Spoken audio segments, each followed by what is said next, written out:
Good morning, friends, and welcome back to Alignment with Rebecca, where we are all experimenting with our lives in the sandbox, just trying to find a way to live life a little bit better, a little bit easier through different modes. Recently, we were talking about communication studies, and for those of you who don't know me or might be just joining this broadcast for the very first time, my name is Dr. Rebecca Lee McCarthy, and I have a PhD in communications, sociology, and philosophy.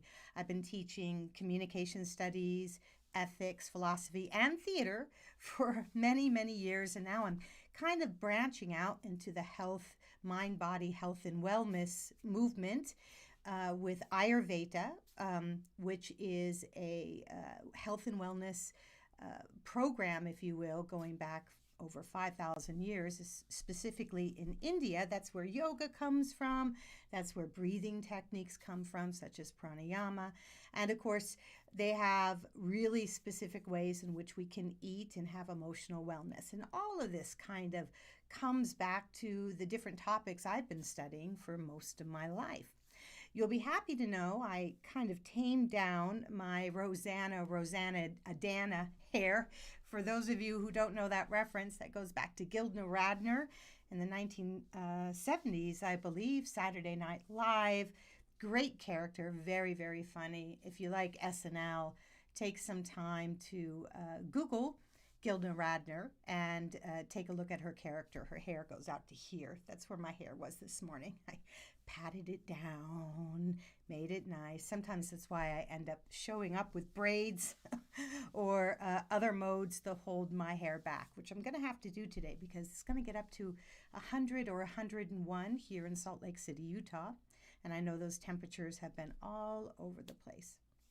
Anyway, the goal of this broadcast really is just to help folks have different tools in their tool belt to live life easier, to be able to conquer those moments that are really, really difficult.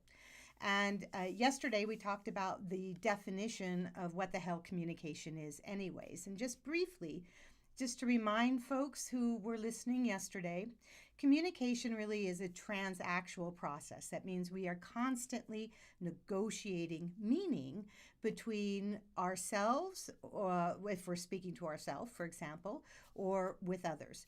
And it's an understanding that communication is always a process, that there is no end product, there is no perfect way to say what you want to say or experience what you need to experience, simply because we cannot be aware of all the different things that may impede communication, how the other person is feeling, how somebody else is reacting, how we're doing. Sometimes we don't really know. We just have a vague understanding of I vaguely feel sad, or for some reason I feel happy, or whatever it is.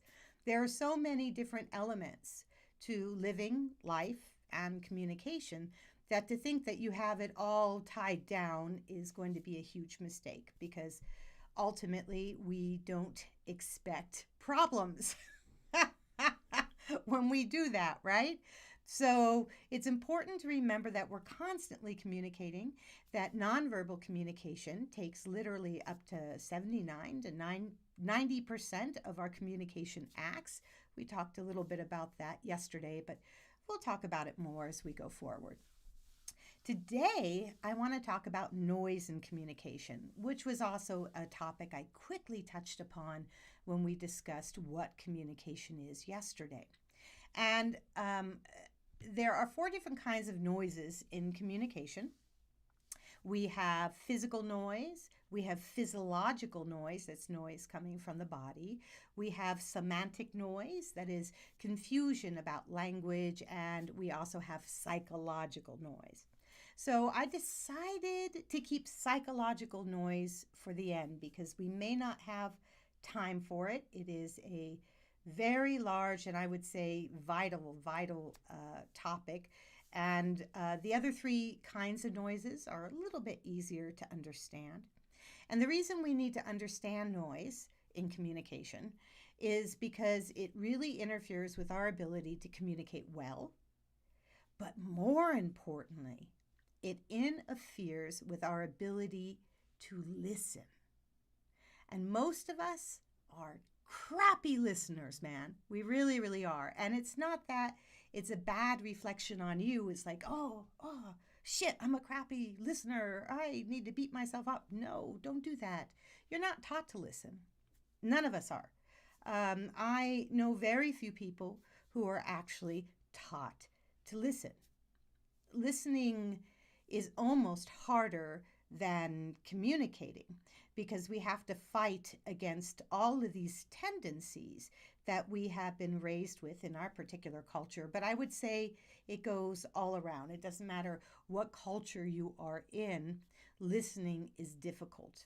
And these are tools that we aren't taught in school, especially K through 12. Now, you probably are forced to take a communications class if you're in college, community college, university. It's usually one of those topics that they make you take, those required classes. Whenever I get students coming into my class, I say, "Why are you here?" And they go, "Well, because it's required." I had no choice. I have to learn how to communicate. So communication, if we would have taught it in the K through 12, along with ethics and philosophy, these are topics that got cut really fast early on in our century, if you will. And slowly we've been pounding away, I think, at these different topics through K through 12. So we learn to listen by watching other people, and we pick up habits about listening and communicating through our parents, our friends, what we see on TV, and we emulate those tendencies. And a lot of those tendencies aren't actually good. And that's normal. I mean, that's life, right? What are you going to do? So noise is a huge problem because in our modern world, we have so much noise and it's constantly interfering. So let's talk about physical noise first. Physical noise, the first thing we think about are sounds, right? So like yesterday is a great example. I had my dear Harpo cat. He's sleeping soundly right now. Thank goodness. Let's not wake him up.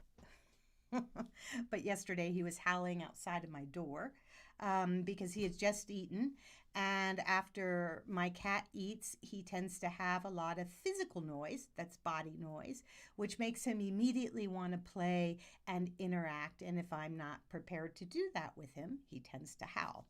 So that's one form of physical noise, but there's tons of different forms of physical noise. We had a second form of physical noise during the broadcast yesterday, and that is when my internet dropped out. And I wasn't able to continue a nice, seamless way of communicating with everybody over this broadcast. So that's another form of physical noise. Noise can also be room setup. So like these papers here on my desk, these are kind of a form of physical noise. I tend to have piles, right? I know there's a lot of people who do. There's a lot of people who are really good at putting things back, but I tend to have piles. So if I'm trying to find something, I have to go through the entire pile to find it. And that's a form of communication to self. So remember, communication isn't just about words. It's about actions, how we function, how we find things, how we think. These are all different forms of communication. So that pile, that's a lot of noise there. We also have noise when we set up our rooms. So if we go to bed at night and we have a TV set in that bedroom and books and electronics, these are all noises that end up interfering with our ability to sleep. So noise can also be spatial related. It can be stuff related. It can be also related to things like we get on our phones, right? So we get alerts. We get notifications, people text message us, and if we haven't silenced those notifications, then they'll interrupt us. Or when we're working on something and somebody comes in the room and say, "Hey, I want to talk to you about such and such," and we lose our train of thought, that's a form of physical noise as well.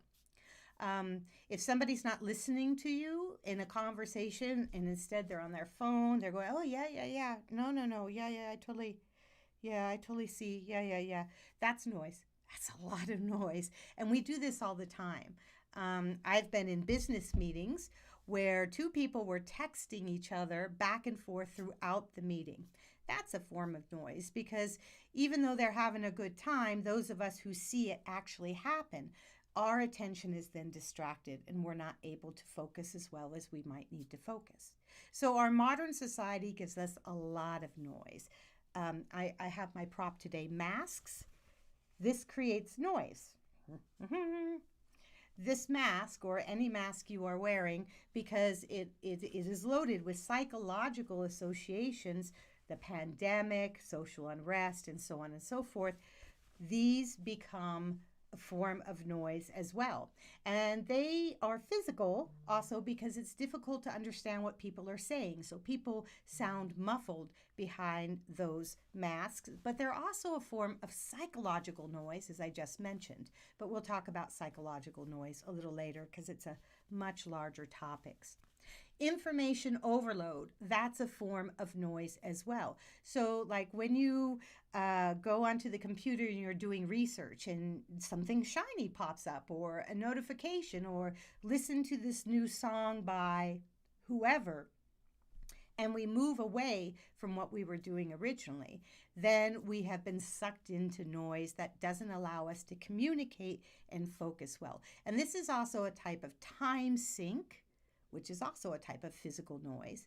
And that's when we get lost in other things, relatable things to the task at hand, but we don't actually complete the task at hand. Not only do we waste our time, i.e. time sink, but we also then have allowed noise to take over the communication process to ourselves. The next type of noise we have is physiological noise, and that's noise found in the body. Now, physiological noise comes in many different guises. For example, if you're sick, if you have a cold, if you have the flu or allergies, those things are going to interrupt your ability to communicate well or to listen well. COVID, that is a huge type of physiological noise. Other kind of things is wellness, okay? So if you didn't get a good enough sleep, if you've not been eating well, if you've not been getting exercises, all of these things impact our physical body, which then has negative ability to be able to communicate or listen well. And this is particularly true right now in the time of COVID, in the time of these heated politics, of a great deal of social unrest, of uncertainty. A great deal of uncertainty. All of these things impacts our bodies. We have anxiety, maybe depression, we feel alone, so we're missing connections, and all of these things impact our physical body. It turns our sympathetic nervous system on, which means the other functions of our body cannot work well because the sympathetic nervous system, which is related to the fight or flight aspect of our reactions, right? What they end up doing is needing to take so much energy from the rest of the body in order to put us on alert for perceived or actual threats that the other functions of our body doesn't work well. Hence, physiological noise and our inability to really communicate well or to listen well or be conscious with our communication acts. When we're in that space, we usually react. We don't think about acting in a very purposeful way. So functional well-being is key to also having the ability to listen well and to communicate well. So you have to take care of your physical needs, eat well, exercise, meditation. All of these things can help calm our body down, place us in the parasympathetic mode, which will then allow us to rest, relax, and function more normally. Finally, I'm just going to cover today semantic noise, and we're going to leave psychological noise for tomorrow because, as I said, it's a big topic, and we'll spend our entire 15 minutes on that topic alone.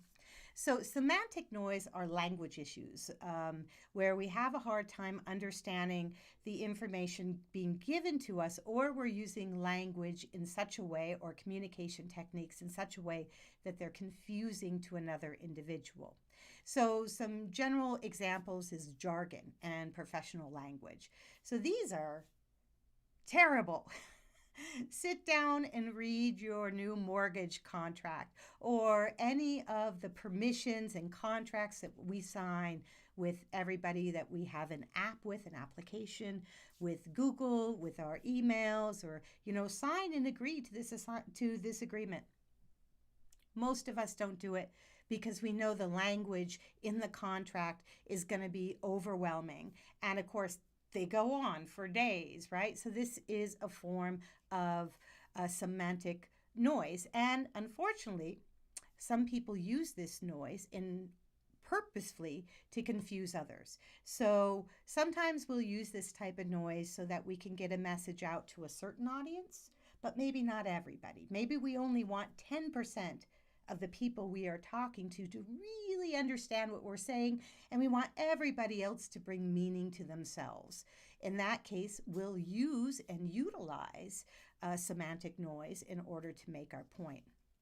Colloquialisms, that's a form of semantic noise because we are using language that is more specific to a certain and narrow location. Also, shorthand language such as acronyms and emojis, right? So emojis are kind of universal, but not everybody uses them. So there are a lot of acronyms that we find on the internet, we find in contracts. People use them in text messaging a great deal, on Twitter. These things sometimes lose other people. So it's really important, if you aren't trying to get rid of, that is, a part of your audience, you want to explain what these things are and then use them. That's a really good rule of thumb. And then next, nonverbal communication. So gestures, signs. As I mentioned yesterday, thumbs up means something very specific here in the United States. It means something different in other cultures. So we can't assume that our gestures are always communicating what we want them to communicate. And that includes facial expressions. We think we know what somebody is saying through their facial expressions, but we don't know what kind of physical, muscular habits might be in the face and might be communicating something that somebody doesn't mean to communicate, simply because we mistake what we're seeing in front of us. So nonverbal communication can have a lot of language issues as well that causes noise.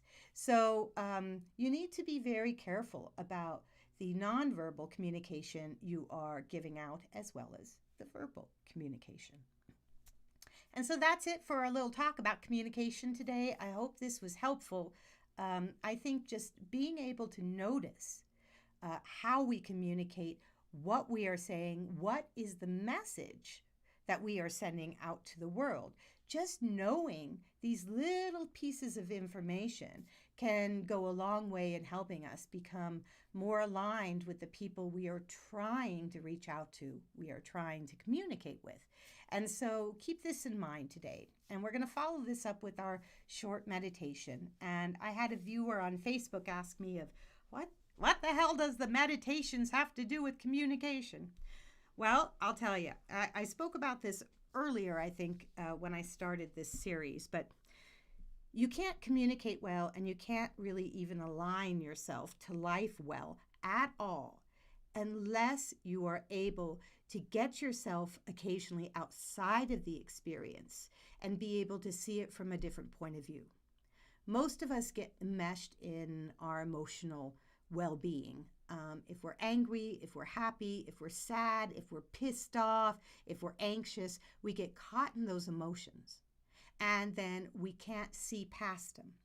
So one of the most important techniques that we can use as human beings to help us live a better life, to help us communicate better, to help us communicate with ourselves better, is to stand outside of those emotions and just really detect what is going on. So I use meditations, hopefully, to reinforce some of the ideas that we have in this podcast. All right, so we're on to Kevin MacLeod again in the ELF meditation. As I said before, I'll do my best to find something a little different as we move on. Please sit in a comfortable place and just take a moment to close your eyes.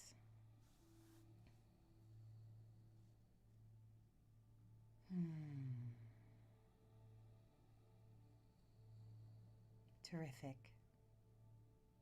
Now I just want you to focus on your breath. Breathing is life, right? It supports us when we want to say something. It supports us during the listening process. It supports us in everything in life. So observe your breath.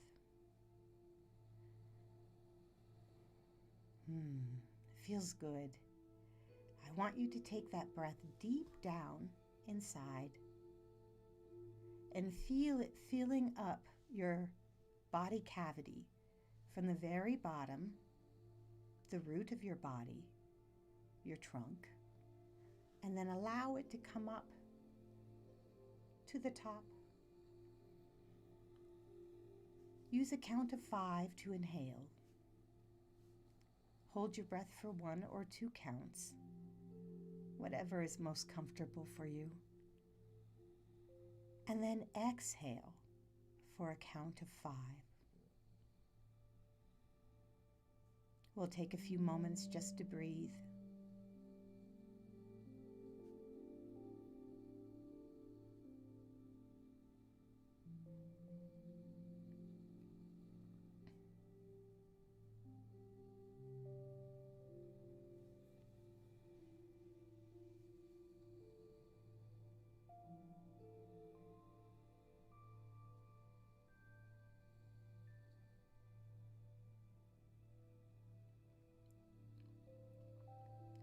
Now I want you just to observe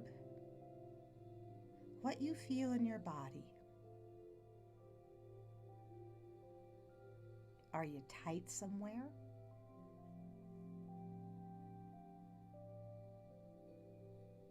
Do you feel a pain or Charlie horse? Or maybe you just woke up refreshed, feeling whole, happy. Whatever you observe, don't get lost in that moment, but just recognize it for what it is. And go on focusing on your breath.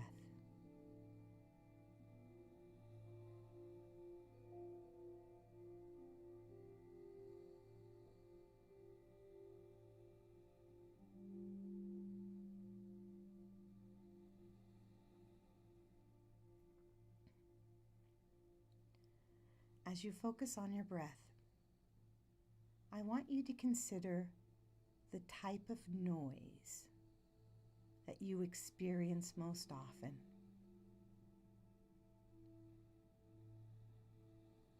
Maybe you live or work next to a construction site.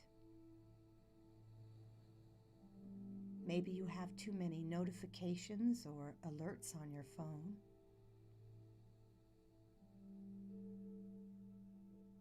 There might be distractions in the room. Maybe you don't feel well, and that's informing your ability to work, live, and communicate well.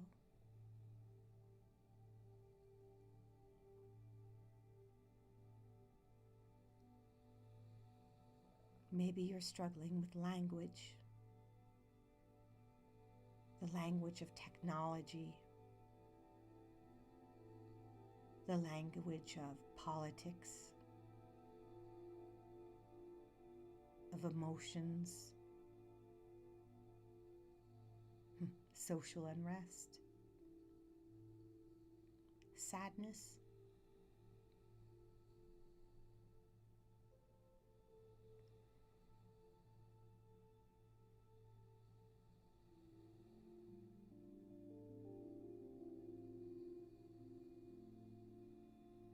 Simply identify the type of noise that you struggle with the most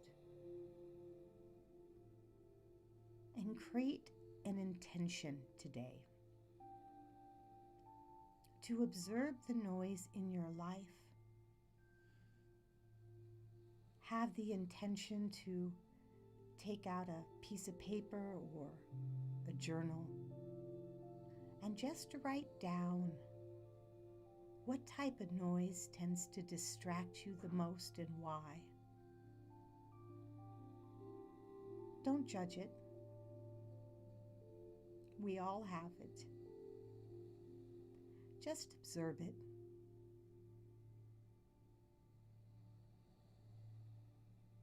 Understand it.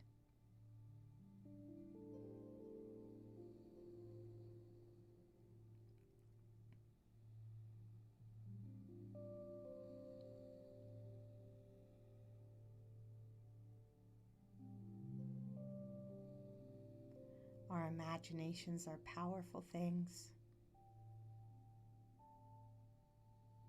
We mostly turn to negative imaginings.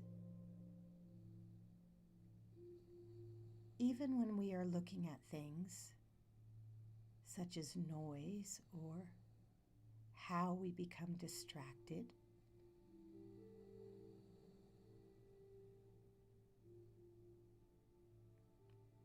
but it's better to look at these things as opportunities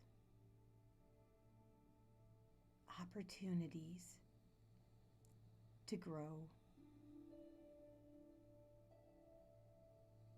to make small changes in our life.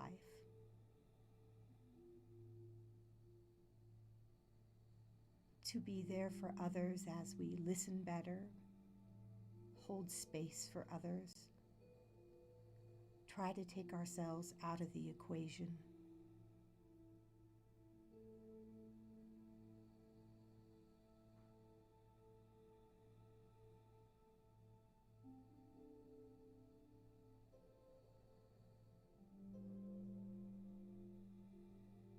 Keep breathing. But now I want you to elongate your exhale.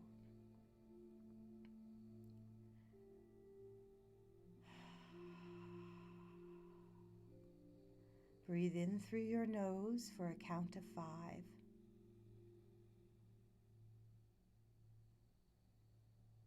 Hold for a count of 2 or 1. And then try to exhale for a count of 6 or 7, or even 8. Elongating and focusing on our exhale brings down the sympathetic response and helps place us in the parasympathetic response, where we can think better, we can act consciously, engage better, and find peace.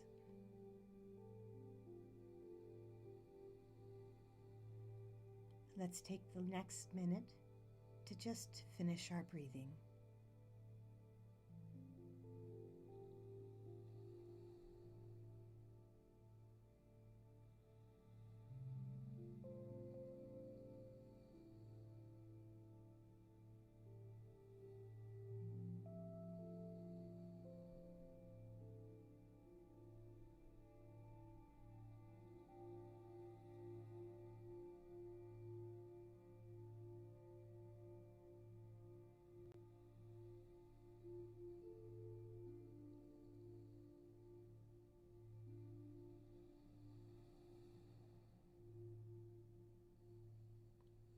Thank you all for joining me this morning for our half-hour alignment with Rebecca. I am Dr. Rebecca Lee McCarthy. If you would like to join our alignment page on Facebook, you can find it by searching for Alignment with Rebecca. You're also welcome to take a look at my webpage to find out more information about myself. That's at RebeccaMcCarthy.com, one word.